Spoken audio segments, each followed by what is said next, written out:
So a lot of people have there's been so much anticipation all week. I think people are finally glad to see some action happening.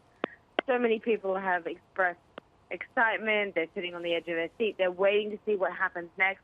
I'm a little further in the north, in Manbij, where it's as a town under ISIS, and it's quite quiet now, and it's where the U.S. bases are all surrounding. And the response there was, overwhelmed with excitement that the U.S. was engaged in Syria and that finally people in the international community cared.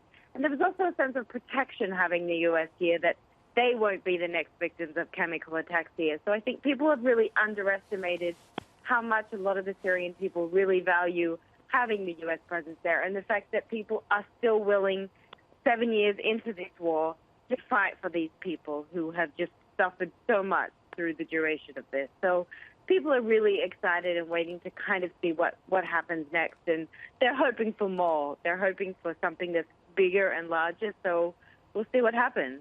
You know, this has been such an overwhelming humanitarian catastrophe that the world basically let this go on. Do they fear, Hollie, that, it'll be business as usual just after the last attack last year, that Assad will still continue, whether it's chemical and or other attacks, continue to decimate his people? Absolutely, and there is a huge swath of the population that definitely has that fear and looks at these attacks and is critical of it in the sense that they want more. It's not enough. They look at the chemical weapons attacks as a sideshow. This is a war that has killed possibly more than 1 million people. The UN stopped counting these numbers. So the chemical attacks, in comparison to this entire war, is only very small.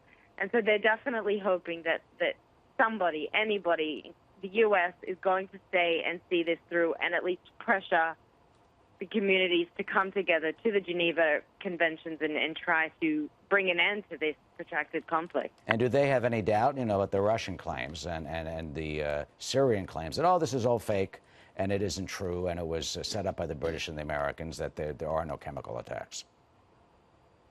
That's been going on for so long, since the beginning of this war. I think people are just very used to it now.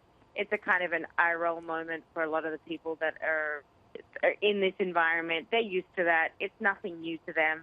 And it's something that people have learned to pretty much brush aside as being the propaganda that it is. And they're just hoping that there won't be another chemical attack and that somehow this can come to an end. And I think for a majority of Syrian people outside of the Assad loyal base, they don't see a future of Syria with him at the helm. So the next step is what is the next step for Syria? And they're hoping that this latest involvement with the U.S. will bring us to that conclusion. And that eventually, they say, would be the Geneva process. So, of course, we should see Hollie McKay, who's in Syria this Saturday afternoon. Hollie, as always, thank you. Good to hear from you. Take care of yourself while you're there, and we'll be checking in with you a lot.